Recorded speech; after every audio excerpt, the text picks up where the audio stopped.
بہت دکھ کے ساتھ کہنا پڑتا ہے کہ آج ہم نے قرآن کریم کو پڑھا نہیں، آج ہم نے قرآن کریم کو سمجھا نہیں، آج ہم نے قرآن کریم کی تفسیر نہیں پڑھی، اس لیے ہم نے اپنا وزن کھو دیا ہے۔ میں قسم خدا پاک کی کھا کے کہتا ہوں، اگر آج ہم قرآن کریم پڑھنا شروع کریں، اس کا ترجمہ پڑھیں، اس کی تفسیر پڑھیں، تو آپ یقین مانیے کہیں آنکھوں میں آنسو آپ کے آئیں گے، کہیں آپ مسکرائیں گے، کہیں خوش ہو جائیں گے، اور پھر اس قرآن کا اثر اتنا آپ پر ہو جائے گا کہ آپ اپنے آپ کو اعلیٰ بالا اور اپنے آپ کو ایک اچھا انسان سمجھنے لگیں گے،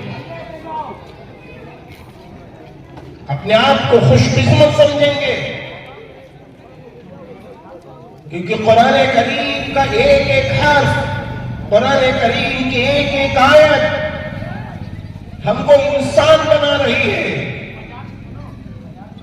آج ہم نے قرآن کو نہیں سمجھا، آج ہم نے قرآن کریم پہ توجہ نہیں دی، اگر آج ہم کچھ نہ کرتے، خالی قرآن کریم کو سمجھتے، اپنے چاہنے والوں میں قرآن کریم کی گفتگو کرتے، اپنے چاہنے والوں میں قرآن پاک کی آیت کو نوٹ کرتے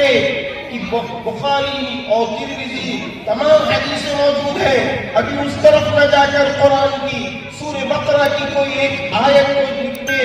آیت نمبر یاد کرتے، سورہ رحمان کو دیکھتے، سورہ رحمان کی آیت نمبر یاد کرتے، اور کرنے کے بعد معلوم کیا ہوتا، آپ اپنے دوستوں کو بتاتے، اپنے چاہنے والوں کو بتاتے کہ قرآن کریم میں یہ لکھا ہوا ہے، قرآن کریم میں یہ لکھا ہوا ہے، تو لوگ کہتے کہ ہاں تم بہت اچھے انسان کہ قرآن کریم سے جڑے ہو، اس لیے اچھے ہو کہ قرآن کریم سے جڑے ہو۔ میرے بھائیوں، آج تو لوگ سمجھ ہی نہیں پا رہے، لوگ سمجھ ہی نہیں پا رہے قرآن ہے کیا۔ قرآن کریم اللہ کا کلام ہے، اور اللہ کا کلام، اللہ کی گفتگو اپنے بندوں کو مخاطب ہو کے اللہ فرماتا ہے، میرے بندو تم میرے قرآن سے جڑ جاؤ، دنیا میں عزت والے بن جاؤ گے، اور مرنے کے بعد جنت الفردوس والے بن جاؤ گے، کیونکہ قرآن کریم میں لکھا ہوا ہے کہ ماں کا کیا حق ہے۔